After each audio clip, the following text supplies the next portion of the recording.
نبی پاک صلی اللہ علیہ وسلم کی حدیث ہے مسلم میں طبرانی میں، حضور نے فرمایا آؤ میں تمہیں پچھلے زمانے کے ایک ایماندار نوخیز ولی اللہ کی بات سناؤں۔ پچھلے زمانے حضور نے فرمایا پچھلے زمانے میں ایک بادشاہ جادو کے زور پہ حکومت کرتا تھا۔ جب وہ ایک جادوگر اس نے رکھا ہوا تھا تو جادوگر اس کو جادو بتاتا، وہ جادو کے زور پر حکومت کرتا۔ جادوگر بوڑھا ہو گیا تو کہنے لگا بادشاہ کوئی نوجوان میرے پاس بھیج دے، اب میں بوڑھا ہو گیا ہوں میرا پتہ کوئی نہیں کب مر جاؤں۔ ایک نوجوان کی ڈیوٹی لگائی، بڑا زیرک سمجھدار، اپنے رعایا میں سے چن کے جو ذہین فطرت مزاج بچہ تھا وہ اس نے لگایا۔ اللہ کے محبوب علیہ الصلوۃ والسلام فرماتے ہیں بچہ جادو سیکھنے لگا، وقت گزرنے لگا۔ بچہ جب جادو سیکھنے جاتا تو رستے میں ایک راہب بھی تھا جو انجیل جانتا تھا، وہ اللہ اللہ سکھاتا، لوگوں کو حضرت عیسیٰ علیہ السلام کی تعلیمات سے آگاہ کرتا۔ اس نے دیکھا کہ یہاں بھی لوگ کٹھے ہیں تو وہ بچہ اس راہب کے پاس بھی اٹھنے بیٹھنے لگا۔ اب جب اس کے ساتھ اس کی گفتگو بڑھنے لگی تو اس کو باتوں میں لذت آنے لگی۔ اس نے راہب نے پوچھا کہ تو کون ہے اور کس طرح سے آیا ہے، کیا تیرا معاملہ ہے؟ اس نے کہا جی میں جادو سیکھنے جاتا ہوں، آپ کی باتیں مجھے بڑی اچھی لگتی ہیں۔ اس نے کہا دین سیکھ، جادو سیکھنے والے کافر ہو جاتے ہیں، قرآن و حدیث سیکھنے والوں کو اللہ کامل ایمان عطا فرماتا ہے۔ فرمایا یہ سیکھ۔ بچہ بیٹھنے لگا، اس کے پاس آنے لگا، باتیں دل میں گھر کرنے لگی۔ ایک وقت آیا کہ مسلمان ہو گیا، اور مسلمان کیسے ہوا؟ بچہ کہتا ہے میں تجربہ کر کے ہوا۔ اب میں تھوڑا سا وقت جادوگر کے پاس بھی جاتا اور باقی سارا وقت وہاں بیٹھتا۔ میں ایک دن جا رہا تھا تو رستے میں اژدہا تھا، بہت بڑا سانپ تھا، رستہ روک کے کھڑا تھا۔ یہ حضور نے بیان کی حدیث۔ نبی پاک صلی اللہ علیہ وسلم فرماتے ہیں بچہ کہتا ہے کہ رستے کے اندر سانپ ہے، رستے بند ہے، لوگ چھتوں درختوں پہ چڑھے ہیں، راج ہے۔ کہتے چھوٹا سا روڑا میں نے اٹھایا تو میں نے کہا اللہ اگر جادوگر سچا ہے تو اسے مار دے۔ چھوٹا سا روڑا میں نے پھینکا، اژدہا کوئی نہ مرا۔ پھر چھوٹا روڑا اٹھایا، میں نے کہا اللہ اگر وہ عالم سچا ہے تو اسے مار دے۔ اب جب میں نے روڑا مارا تو اژدہا مر گیا۔ میرے اندر سے گواہی آئی نہیں دین کی باتیں سچی ہیں، نہیں قرآن کی باتیں اسلام سمجھانے کے لیے عرض کر رہا ہوں، اگرچہ اس دور میں انجیل تھی، اللہ رسول کی باتیں اچھی ہیں۔ کہتے میں مسلمان ہو گیا، اب میں نے راہب کے پاس ہی رہنا شروع کر دیا، جادوگر کے پاس چھوڑ دیا۔ اس بچے نے آنا، بادشاہ پوچھتا کہاں زیادہ وقت گزارتے ہو تو وہ بات گول کر دیتا۔ وقت تیزی سے بڑھنے لگا، اللہ نے اس نوجوان میں طاقت پیدا کر دی۔ اب وہ اس کے اندر نا اللہ نے توانائی روحانیت پیدا کر دی، ابھی جوان ہے، 14-15 سال عمر ہے۔ اللہ نے اب جو بیمار بھی آتا وہ دعا کرتا تو اللہ صحت عطا کر دیتا، جو بھی آتا۔ بادشاہ کا ایک درباری تھا، بادشاہ کو پنکھا جلتا تھا، وہ اندھا ہو گیا، کوئی ایسی تکلیف آئی کہ نابینا ہو گیا، بڑے علاج کرائے شفا نہیں ہوئی۔ کسی نے اس بچے کا پتہ بتایا، کانوں میں اس کے پاس گیا تو بچہ کہنے لگا شفا تو ہو جائے گی پر کلمہ پڑھنا پڑے گا، مسلمان ہونا پڑے گا، جس پیغمبر کا میں غلام ہوں تجھے بھی بننا پڑے گا، دین پہ عمل کرنا پڑے گا، اللہ شفا دیتا ہے۔ اس نے کہا تو مجھے کلمہ پڑھا، مجھے شفا دے، میں تیار ہوں۔ اس نے کہا شفا تو اللہ دیتا ہے۔ اس نے اللہ تبارک و تعالیٰ کا ذکر کر کے دعا مانگی، یہ مسلم شریف میں حدیث ہے، طبرانی میں موجود ہے۔ اللہ نے اسے شفا دی، اس نے کلمہ پڑھنا شروع کر دیا۔ یہاں ایک نقطہ لکھا ہے ہمارے علماء نے، کہتے ہیں جب اللہ ولایت عطا کرتا ہے نا تو یہ سفید بالوں والے کا حصہ نہیں ہوتی۔ اگر جوانی میں کوئی آدمی توبہ کر کے تصوف کے راستے پہ چلتا ہے تو سب سے زیادہ ولایت اللہ اسے عطا فرماتا ہے، سب سے زیادہ ولایت اس کے پاس ہوتی ہے۔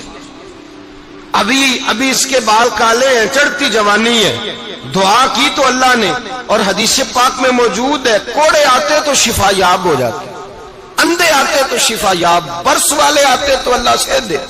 جوان ہے، بادشاہ کے پاس وہ واپس گیا، وہ جو آدمی جس کی آنکھیں ٹھیک ہوئی تھی۔ بادشاہ نے پوچھا کہ کیسے شفا ملی؟ تو کہنے لگا میرے رب نے شفا دی ہے۔ بادشاہ سجدے کراتا تھا، اپنے آپ کو منواتا تھا، معاذ اللہ کہنے لگا میرے علاوہ کون رب ہے؟ اس نے کہا وہی رب ہے جس نے تجھے پیدا کیا ہے، اور وہی رب ہے جس نے مجھ جندے کو آنکھیں دی ہیں، وہی ہے میرا مالک۔ کہا اچھا تو مجھے نہیں مانتا؟ کہا نہیں، میں اپنے رب کو مانتا ہوں۔ بادشاہ نے اسے سزا دی، ستایا، اس نے بچے کا پتہ بتایا، پھر بچے کو بلا کے ستایا تو اس راہب کا پتہ بتایا، راہب بھی قتل ہو گیا، نابینا بھی قتل ہو گیا۔ بادشاہ نے کہا سپاہیوں سے اس بچے کو لے جاؤ اور پہاڑ کی چوٹی پہ جا کے نیچے پھینکو تاکہ مر جائے۔ بچہ پہاڑ کی چوٹی پہ گیا تو ہاتھ اٹھا کے کہنے لگا یا اللہ میرے لیے نہیں اپنے لیے، میرے لیے نہیں اپنے لیے انہیں اپنی قدرت کے جلوے دکھا، میرے لیے نہیں۔ اللہ کے بندے اپنی جان بچانے کی دعائیں نہیں مانگتے، اپنے لیے انہیں اپنی قدرت کے جلوے دکھا، یہ دعا مانگی۔ جتنے لوگ ساتھ آئے تھے وہ سارے زمین پہ گرے اور سب مر گئے، پہاڑ سے گر کے مر گئے۔ بچہ واپس سیدھا بادشاہ کے پاس کہنے لگا لو بھائی میرے رب نے مجھے بچا لیا ہے۔ جوان کا ایمان دیکھو، میرے رب نے مجھے، بولو میرے اللہ نے مجھے ایمان کی گواہی دے رہا ہے، میں بچ گیا ہوں، تو جھوٹا ہے، میرا رب سچا ہے۔ اس نے کہا لے جاؤ اس کو دریا میں، کشتی میں بٹھاؤ، بیچ دریا کے جا کے دھکا دے دو۔ بیٹھے کشتی میں، دریا کے بیچ گئے، اور جب جا کے وہاں اس کو دھکا دینے لگے تو اس نے کہا اللہ میرے لیے نہیں اپنے لیے انہیں اپنی قدرت کے جلوے دکھا۔ بس ایک طوفان سا آیا، جتنے سپاہی ساتھ آئے تھے ڈوب کے مر گئے۔ وہ بچہ اٹھا اور سیدھا پھر بادشاہ کے پاس، اسی کے پاس کہنے لگا لو بھائی میرے رب نے مجھے بچا لیا ہے، تیرے پاس آیا ہوں۔ وہ کہنے لگا تو کیا مصیبت میرے گلے پڑ گئی ہے، کیسے جان چھوٹے گی؟